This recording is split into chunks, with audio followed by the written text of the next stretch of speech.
गंगाधिक दुरावले ऐश्वर्म मदतावी नारायणा अंतरित्या गुणा प्रगटुनी बहु अवघड आहे संत भेटे परी जगजेठी करुणा केली ऐश्वर्म मदतावी नारायणा अंतरित्या गुणा प्रगटुनी तुका मने मन नाही वृत्तीवरी सुखाच्या शेजारी पौडले पांडुरंगा करू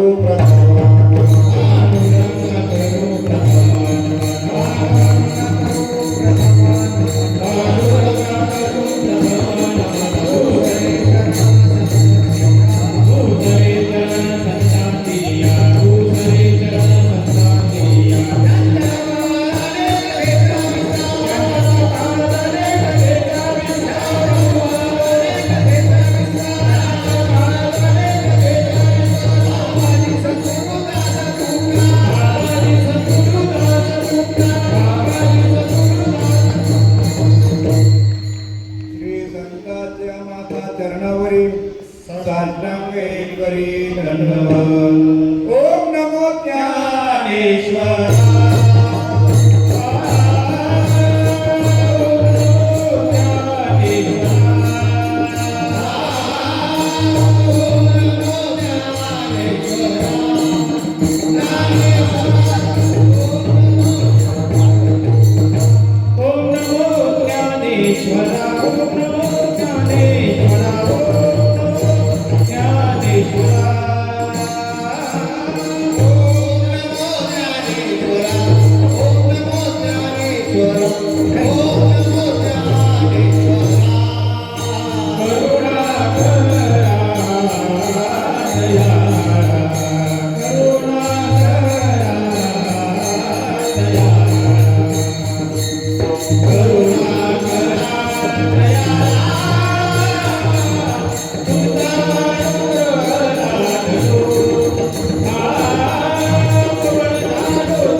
कोण पुण्यांचा होईल सेवक देही द्वंद्वाधिक दुरावली ऐ शिव संमत दावी नारायणा अंतरेच्या खुनात रवणे.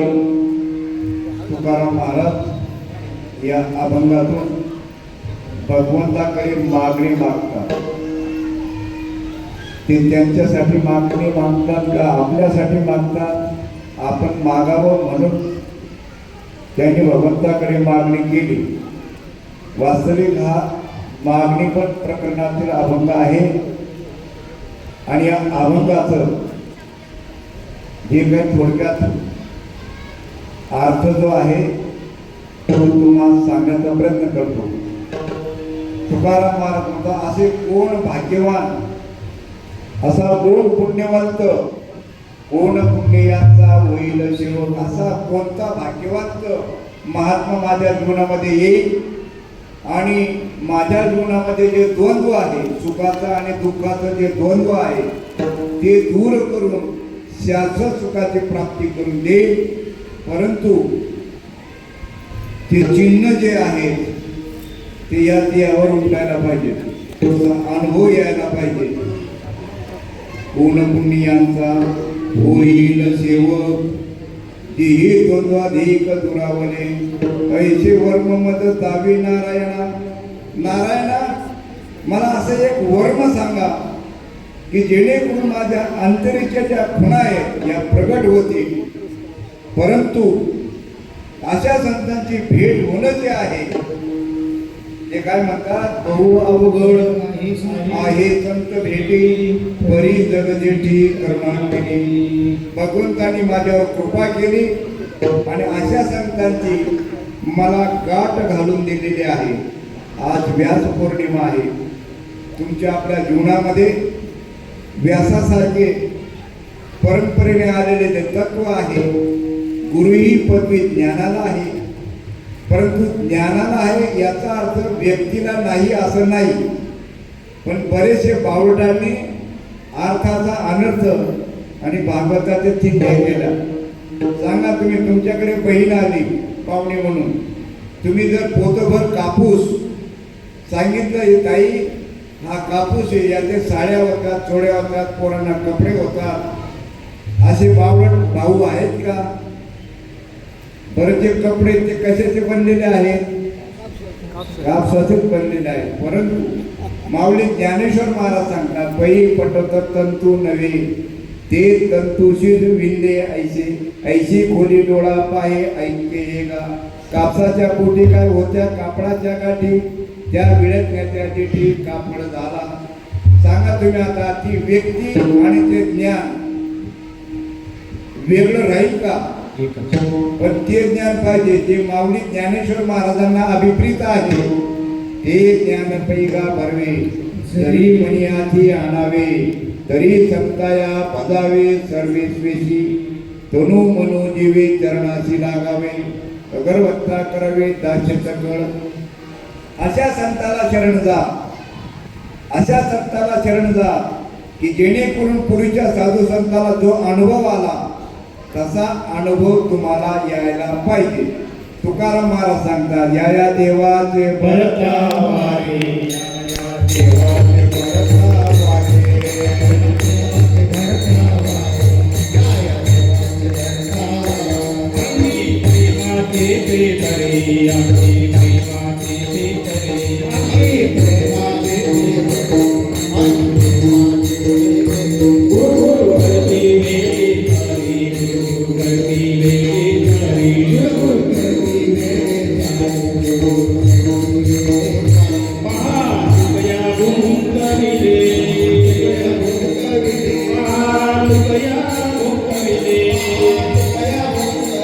शुद्ध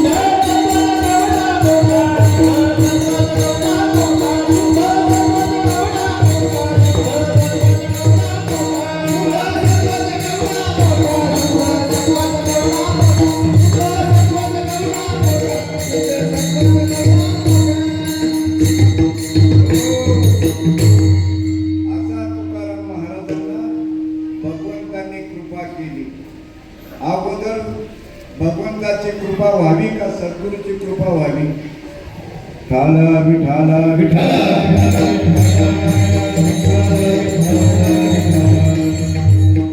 अगोदर भगवंताची कृपा व्हावी म्हणजे पांडुरंगाची कृपा व्हावी का संतांची कृपा व्हावी.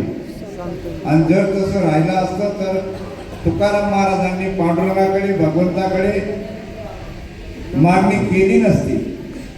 मग अगोदर भगवंताची कृपा व्हावी असं जर वाटत असेल त्यासाठी काय करावं लागेल. त्यासाठी काय करावं लागेल. जसं तुम्हा आपल्याला पुण्याचा उदय झाल्याशिवाय संतांची गाठ होत नाही.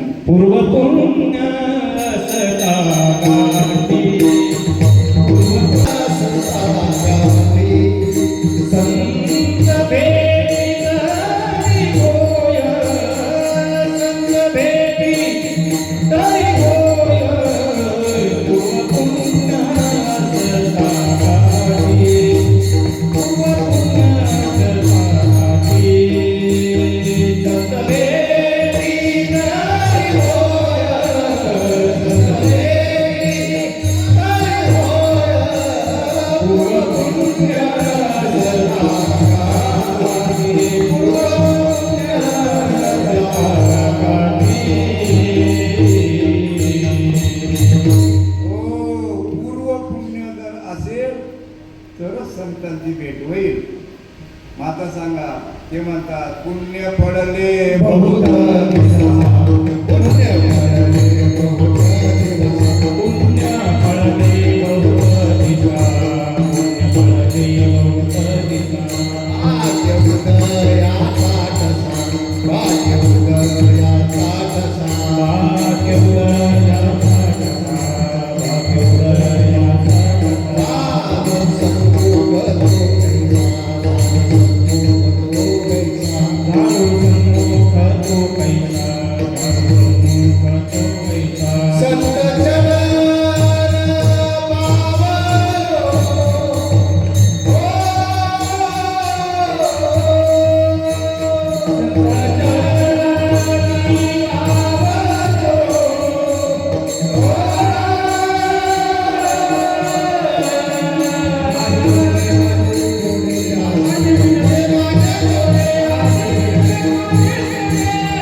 पुण्य पडले बहुत दिसा भाग्य उदयाचा ठसा झालो सन्मुख तो कैसा.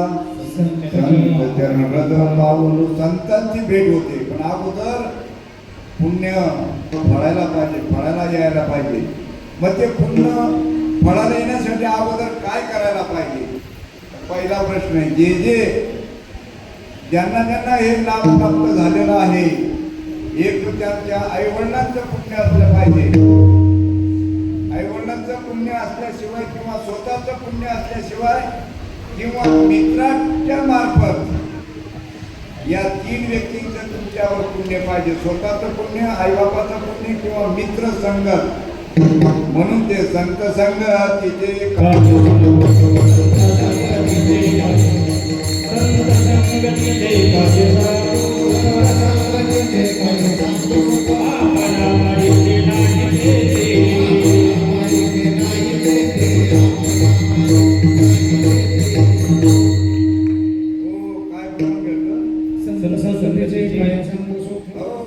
संत म्हणजे ही संगत जी आहे, तुमचे जे मित्र आहेत त्या मित्राच्या संगतीने परिवर्तन होईल.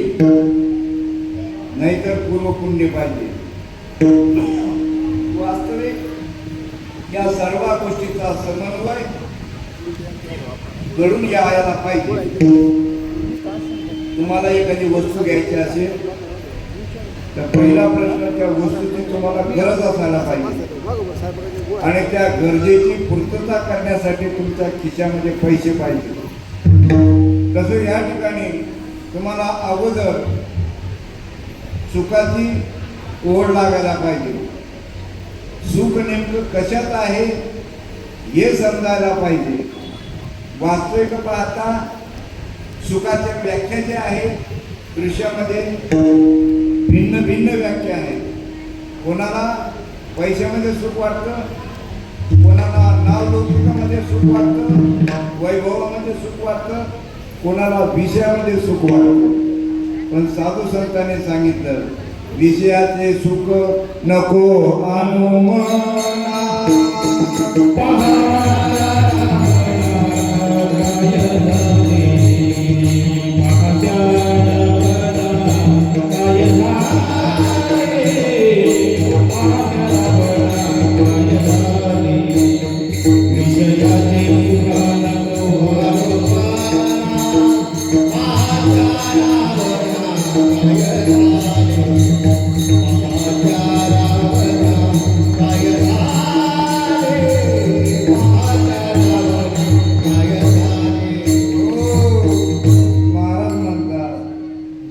विषयाचे सुख नको आणू मना. पहा त्या रावणा काय झाले. इंद्र पडले भगत चंद्र झाला काळा. नारद चुकला चळा भजनाचा. वास्तविक पाहता विषय सुद्धा अनेक आहेत. परंतु जर खऱ्या संतांची भेट झाली तर अनेक विषय सोडायची गरज नाही.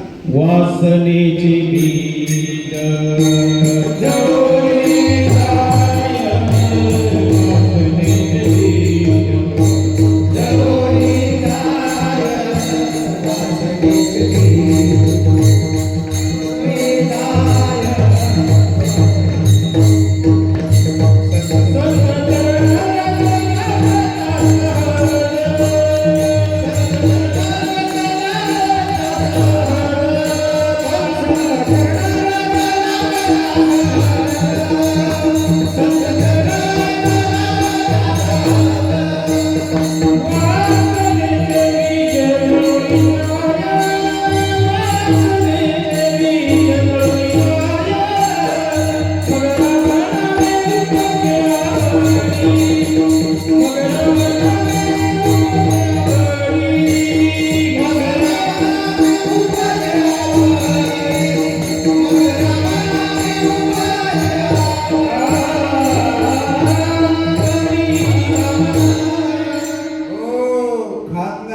गुरुची गाठ पडली. खानदानी म्हणजे बिगर खानदानी वेळ का हो, बिगर खानदानीने गोड केलेला आहे. ज्यांच्याकडे परंपरा नाही ना ते बिगर खानदानी समजायचे. आमच्या साधू संतांनी परंपरा सांगितलेली आहे. आदिनाथ उमा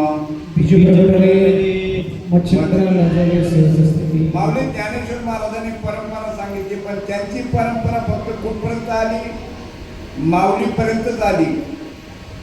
त्यांची परंपरा माऊलीपर्यंतच आली आणि त्याच्या पुढे माऊलीने नवीन संप्रदाय तयार केला.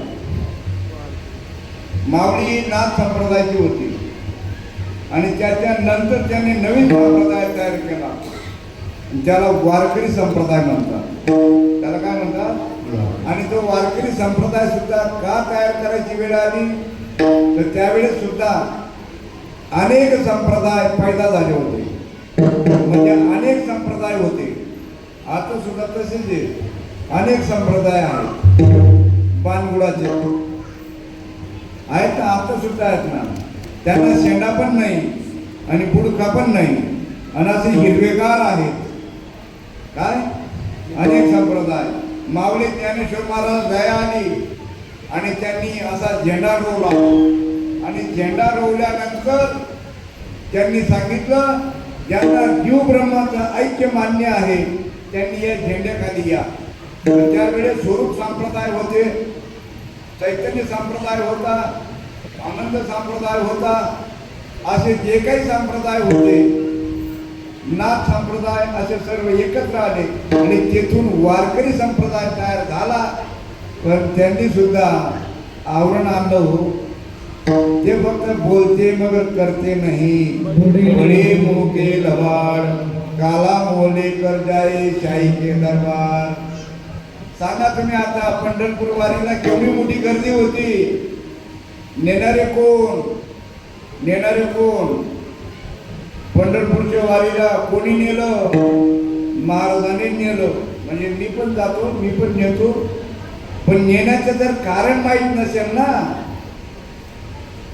दिंडीला जाणाऱ्यांचा दोष नाही, समाज सोन्यावर पिवळा आहे.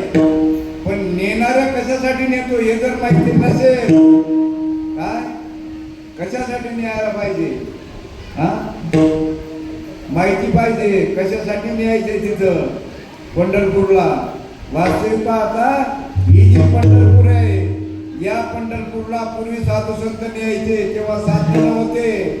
त्या ठिकाणी सर्व साधू संत एकत्र येत होते.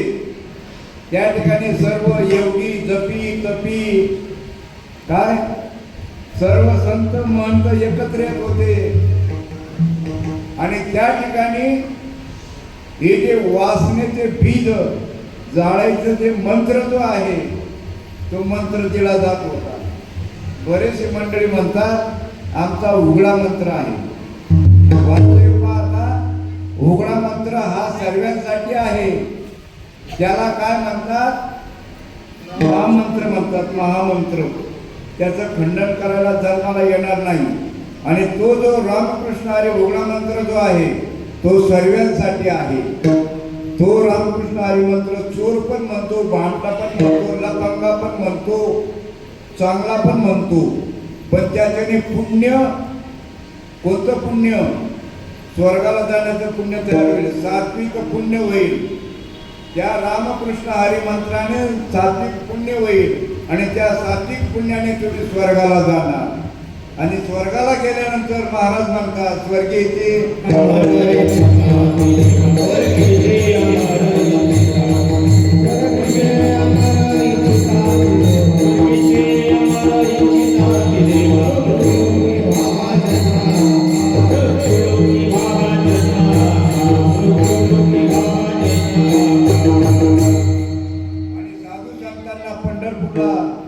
जाण्यासाठी काय सांगितलेलं आहे? अग्निकुंडे विजय घातली ती अंकुर दशे जेवे मुकली. हो, बी बाजूनी केली लाही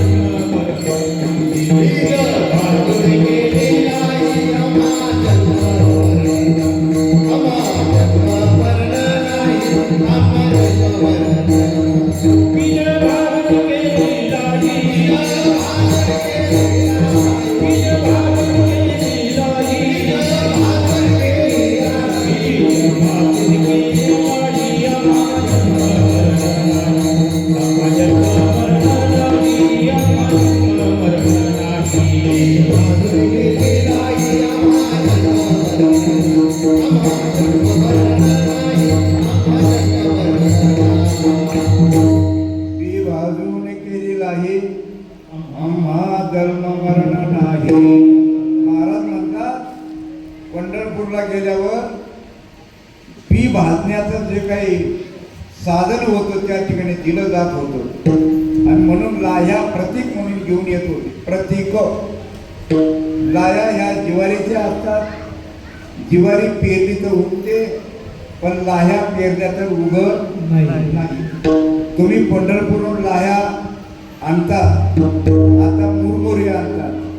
काय आणतात? ते सुद्धा लाई दे. पण एवढे जिवारीची लाई वेगळी आणि तांदुळाची लाई वेगळी. सांगा तुम्ही आता लग्नाच्या वेळेस तुमच्या आपलं लग्न ज्यांचं झालं असेल, समाजाने तुमच्या आपल्या अंगावर अक्षदा रूपाने तांदूळ टाकले का नाही? का टाकले? टाकणाऱ्याला माहिती नाही, ज्याने टाकायला सांगितलं त्याला माहिती नाही. आणि ज्याच्या अंगावर पडतो तो त्याच्या नादात आहे, त्याच्या नादात आहे. यांना माहीतच नाही. दिवाळीला बहीण भावाला कुंकू ओला करते, कपाळाला लावते आणि ते तांदूळ लावते, कशा डोक्यावर टाकते, कशासाठी तिला माऊलीला माहिती नाही, भावाला माहिती नाही. तुम करते हम करते जरा जरा जरा फेर पडते, जानत नाही बुझत नाही देखत काम करते हो. आप शेवाल में ती मुंड्या की काय को फडफड करते हो. सांगा तुम्ही आता, विसावा जो आहे, जिवंत माणसं विसावा घेतात का मेलेले माणसं विसावा घेतात? तुम्ही काम करून थांबले मग थोडा आपण विसावा घेतो का नाही? शेतीचं काम करतो तुम्ही, आपण मग विसावा घेतो आपण. पण इथं मळ्याला विसावा देतात. ज्यावेळी प्रेम देतो आपण आणि त्याला विसावा देतात. विसावा हा विसावा कधीपासून सुरू झाला माहिती आहे का? त्यावेळेस सच्चिदानंदाचं नाव हे नंतर ठेवलं माऊली ज्ञानेश्वर महाराजांनी. ज्यावेळेस ते प्रेम चाललं होतं त्यावेळेस काय काय स्त्रियांना काय करावं लागत होतं? सती जात होती, सती जात होती. आणि प्रेत जात असताना पाठीमागून ती सती जाणार होती. त्या सतीला असं वाटलं महात्मे दिसतात, दर्शन घ्यावं शेवटचं, आपल्याला आता यांच्याबरोबर जावं लागणार आहे. दर्शनाला गेले, त्यांनी आशीर्वाद दिला. माऊली ज्ञानेश्वर महाराजांनी आशीर्वाद दिला. आशीर्वाद दिल्यानंतर ती माऊली म्हणते, हा आशीर्वाद आत्ताचा का पुढचा? हा जो आशीर्वाद दिला तो ह्या धर्माचा का पुढच्या धर्माचा? ते म्हणाले आत्ताचा आशीर्वाद दिला तो ह्याच धर्माचा आहे. ते म्हणे अहो तुम्ही जो आशीर्वाद दिला की माझे पती चाललेत, काय त्यांची प्रेतात्मा चालली. तो म्हणाले, मुक्ताबाई म्हणाली त्यांनी दिलेला आशीर्वाद फलद्रूप होणार म्हणजे होणार. हो, गेले आणि त्यांनी त्यांच्या डोक्याला हात ठेवला आणि त्यांना सच्चिदानंद नावाने हाक मारली आणि ते उठवलं. आणि सांगा तुम्हाला सुद्धा त्यांना प्रबोध दिलेला आहे, पण परत तुम्ही झोपून गेले. तुम्हाला सुद्धा जागा केलेलं आहे, तुम्हाला सुद्धा जागा केलेले आहे, तुम्हाला सुद्धा जागा केलेले, पण तुम्ही परत झोपेतच झोप घेतलं किंवा जागे राहिले नाही. हो, त्यांना सच्चिदानंद पदवी का दिलेली आहे आणि त्यांना प्रबोध दिलेला आहे, ते सुद्धा सच्चिदानंद पदवी लायकीचे आहेत. पण आम्ही त्या लायकीचा असं समजूनच घेत नाही. इथं सांगितलं मनुष्य जे आहे त्याने ज्ञाने सच्चिदानंद पदवी घेणे एवढा अधिकार नारायणी हो, एवढा अधिकार भगवंताने तुम्हाला दिलेला आहे. आयुष्याच्या साधने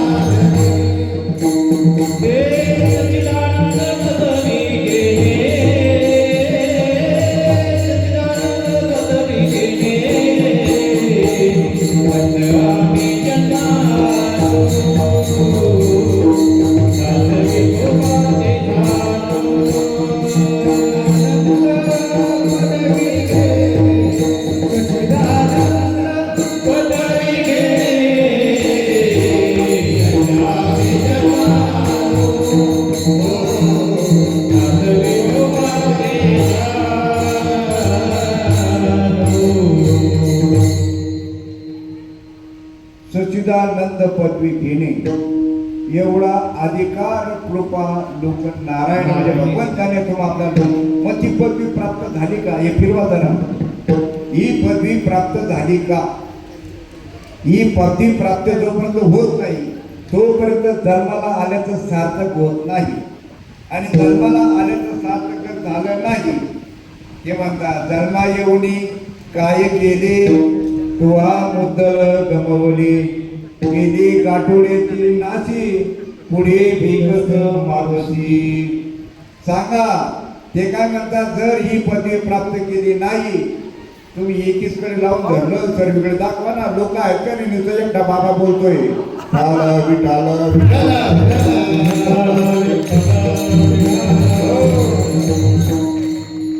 तुमच्या कॅमेऱ्यामध्ये जर पब्लिक झाली नाही, महाराज फक्त जाहिरातीसाठी उभा आहे का? हा? विषय आणि विषयाचं प्रयोजन बारीक विचार करा. हा जो अभंग आहे हा मागणी पण प्रकरणातील घेतलेला आहे. मी पर्याय दिला नाही, मी डायरेक्ट नांगर सुरू केला. ठाला विठाला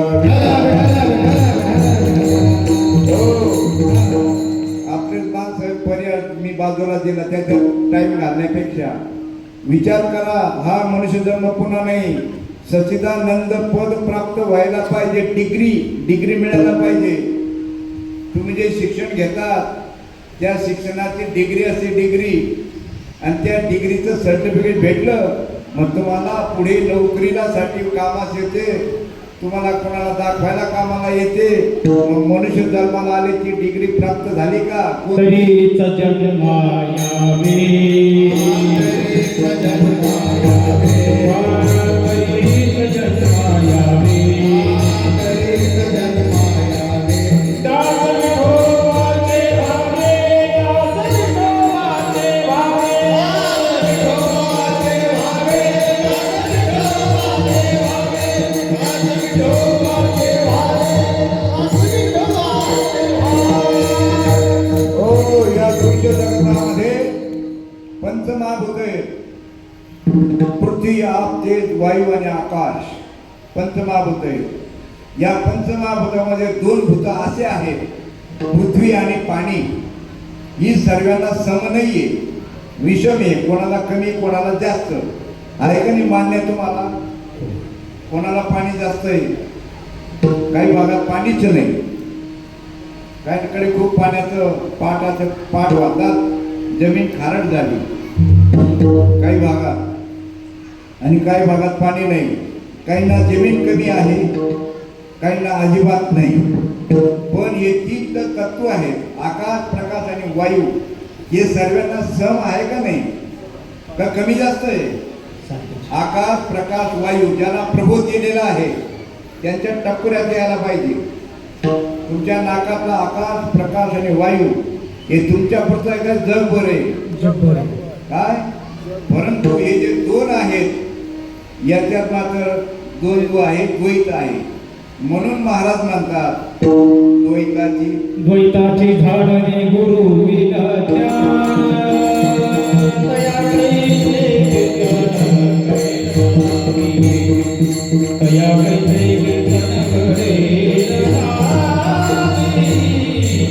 कैसे कीर्तन करे रामी. द्वैताची झाडणे गुरु विना ज्ञान, तया कैसे कीर्तन करे रामी, तया कैसे कीर्तन करे रामी, तया कैसे कीर्तन करे रामी. द्वैताची धारणे गुरुविन ज्ञान, तया कैचे कीर्तन घडी नामी. गुरुला शरण गेल्याशिवाय ते द्वैत जाणार नाही. आणि तुमची सम जे आहे ना, आकाश, प्रकाश, वायू सर्वांना सम आहे. म्हणून महाराज म्हणतात समबुद्धी घेता समान, समबुद्धी घेता समान, समबुद्धी घेता समान, समबुद्धी घेता समान. श्री हरिदास, जोपर्यंत समबुद्धी होत नाही, समबुद्धी घेता समान श्रीहरी समदमवरी हरी. अहो मत्स्य, कच्छ, वराह, नरसिंह, पारण, श्रीकृष्णापर्यंत यांचे तुम्हाला फोटो भेटतील. पण हरीचा फोटो आहे का कोणाकडे? आणि तुम्हाला कोणाला बघायला सांगितलेले हरिपाठामध्ये? अव्यक्त निराकार नाही जाकार, अव्यक्त निराकार नाही जाकार, अव्यक्त निराकार नाही जाकार,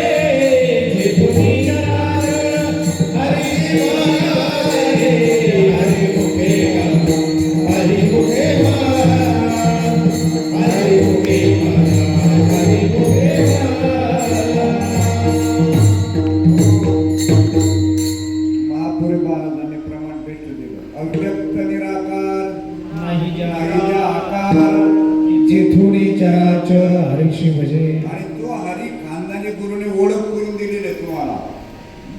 ज्यांना प्रबोध मिळालेला आहे त्या अव्यक्त परमात्म्याची ओळख करून दिलेला आहे. कारण की ते नाव आणि तो एकच आहे. भगवंताचं नाव आणि रूप एकच आहे. तुम्हाला जो प्रबोध दिलेला आहे तो व्यक्त आहे का अव्यक्त आहे?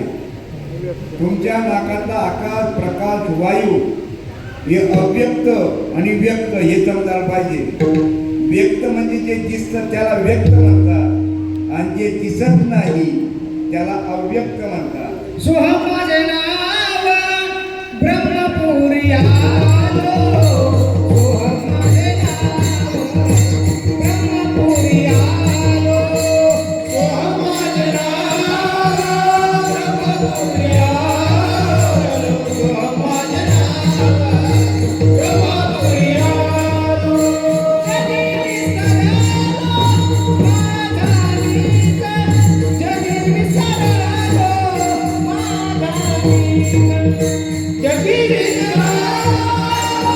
माझा मीत. जगी विसरलो माझा मीत. काय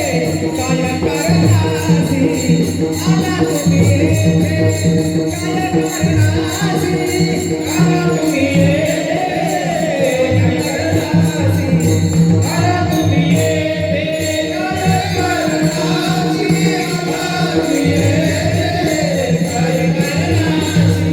आला तुम्ही येथे. काय कारणासी आला तुम्ही येथे. काय कारणासी आला तुम्ही येथे.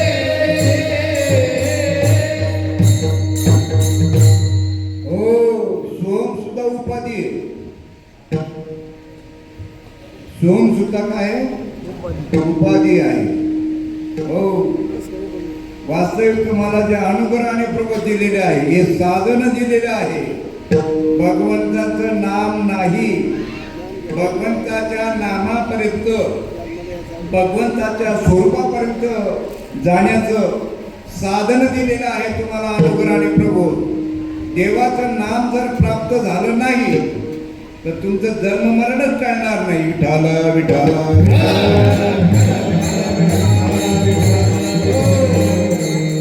हृदयाचं काम करून ऐका. देवाचं नाम घ्यायला आणि देवाचं नाम द्यायला जन्माला आला नाही. तुम्हाला त्या नामापर्यंत जे साधन दिलेलं आहे साधनाचे सार मंत्र बीज हरी. लक्ष द्या, तुम्हाला जे दिलेले अनुग्रहाने प्रभू साधनाचे सार मंत्र बीज हरी आत्मतत्व धरी तुझी. कोटी कोटी यज्ञ नित्य ज्याचा नेम एक हरिनाम जपा घडी. या भगवंताच्या हरीच्या नामाचं स्मरण जर केलं तुम्ही तर तुमचं किती जरी पाप केलं असेल तुम्ही हरी उच्चारणी अनंत पापराशी. हरी उच्चारणी अनंत पापराशी. जातील दयासी क्षणमात्रे. जातील दयासी क्षणमात्रे. हरी उच्चारणी अनंत पापराशी. हरी उच्चारणी अनंत पापराशी.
गेलेले गंगू परतील समजूत घालून नांदायला येत नसेल एखादी गंगू तिला तर समज घातली काय बाई त्यांचं खानदान काय आपलं खानदान काय अशी समजूत घातली तर ती परत येऊ शकेल.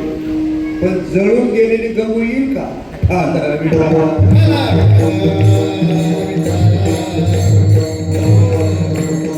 म्हणून कुलकर्णी आपण दिलेलं प्रमाण जळतील. मग आता सांगा तुम्हाला हरीचं जे नामस्मरण आहे आता त्याचा उच्चार करायचा आहे का काय करायचा आहे? बाबाने सांगितलेले प्रणव उच्चार होय साचार. परत लक्ष देऊन ऐका. तुम्हाला जो प्रबोध दिलेला आहे त्या प्रबोधाचं कसं स्मरण करावं, त्याचं चिंतन कसं करावं, ते चिंतन जे आहे ना त्याच्यावर सर्व सुख आणि दुःख जे द्वंद्व आहे, सुख आणि दुःख रूपी जे द्वंद्व आहे जीवनामध्ये ते दूर होणार नाही. त्याची क्रिया समजून घ्यायला पाहिजे. म्हणून क्रिया करुणी दावेती अंगी दयानिधी संतते. त्या प्रबोधाची क्रिया कशी करायला पाहिजे, कुठपर्यंत करायला पाहिजे. जसं पहिले जे नामस्मरण आहे ते अष्टसात्विक भाव होईपर्यंत तुम्हाला सद्गुरू म्हणायला सांगतात. अष्टसात्विक भाव झाल्यावर सद्गुरू तुम्हाला ते बंद करायला लावतात. पेरणी झाल्यावर मशागत झाल्यावर पेरणी झाली मग परत तुम्ही मशागत करता का? म्हणजे याचा अर्थ तुमचं चित्त शुद्ध झालं, आता ते नामस्मरण करायचं नाही. प्रबोध केला जातो. तो प्रबोध सुद्धा कुठपर्यंत म्हणायला पाहिजे, कसा म्हणायला पाहिजे आणि का म्हणायला पाहिजे तुम्ही प्रत्येक अधिकाऱ्याला विचारायला पाहिजे. हे प्रबोधाचं चिंतन का करायचं, कसं करायचं आणि कुठवर करायचं, 3च प्रश्न आहेत. त्याचं कारण माहीत पाहिजे का? तुमच्या आपल्या आईबापाने आपलं लग्न केलं, कशासाठी केलं त्यांना माहिती आहे. कदाचित आपली हौस असेल त्यावेळेस वयाच्या मानाने काय, पण आईवडिलांना माहिती ना आपलं लग्न कशासाठी केलं.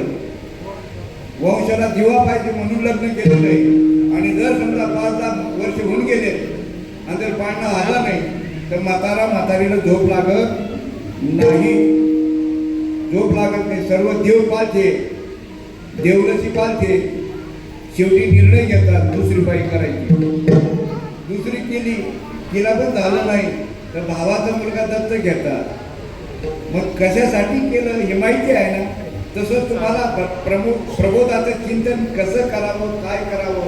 बाबाने सांगितलं प्रणव उच्चार होय साचार आत्मगतायचा. तो शब्द अवाङ्मय, सोम नाही. सोम शब्द वाङ्मय. सोम हा शब्द काय आहे? वाङ्मय. पण ते फक्त तुम्हाला आधार आहे. झाडाला जसं बुंदा बळकट होत नाही तोपर्यंत आधार दिलेला आहे, तसं ते सुद्धा बाबांनी आरती म्हणजे सांगितलेले सोम भाव सागर उतरून पहिलं पारू. सोम भाव सागर उतरून पहिलं पारू. पण सोम साधना कशासाठी करायचंय, कशासाठी करायचंय ते अगोदर माहीत पाहिजे ना. समाज सोन्याहून पिवळे. समाजाला आणि भगवंताकडे जायला अनेक मार्ग आहे, पण सर्व क्षीण झालेले आहे. म्हणजे त्यांना टीव्ही झाली, महारोग झाला. इतर मार्ग आहेत ना त्या मार्गामध्ये अनुभव राहिला नाही. आपण तर आपल्याच मार्गामध्ये अनुभव आहे. फळले भाग्य माझे